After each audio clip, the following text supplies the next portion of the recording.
الأهلي في شبيبة القبائل في دوري أبطال إفريقيا على استاد حسين عيت أحمد 10:10 بتوقيت المغرب والجزائر وتونس، 21:20 ليبيا ومصر والسودان والأردن وفلسطين ولبنان وسوريا والعراق، 22:20 السعودية وقطر والإمارات والكويت والبحرين.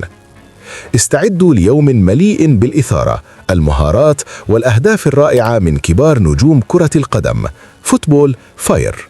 غدا السبت 7 فبراير 2026 على ملعب أولد ترافورد نتابع مباراة قوية بين مانشستر يونايتد وتوتنهام في الدوري الإنجليزي الممتاز. التوقيت في الدول العربية: المغرب 13:30، الجزائر وتونس 14:30، ليبيا 15:30، مصر 14:30، السودان 15:30، السعودية والإمارات 16:30، قطر 16:30، البحرين 16:30، الكويت 16:30، الأردن وفلسطين 15:30، لبنان وسوريا 15:30، العراق 15:30. لا تفوتوا الإثارة والمهارات المميزة من نجوم الشياطين الحمر. كرة القدم لا تتوقف.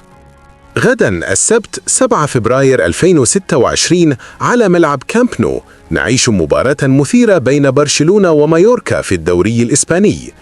التوقيت في الدول العربية: المغرب والجزائر وتونس وليبيا 16:15 دقيقة، مصر 17:15 دقيقة، السودان 17:15 دقيقة، السعودية والإمارات 18:15 دقيقة، قطر 18:15 دقيقة، البحرين 18:15 دقيقة، الكويت 18:15 دقيقة، الأردن وفلسطين 17:15 دقيقة، لبنان وسوريا 17:15 دقيقة، العراق 17:15 دقيقة.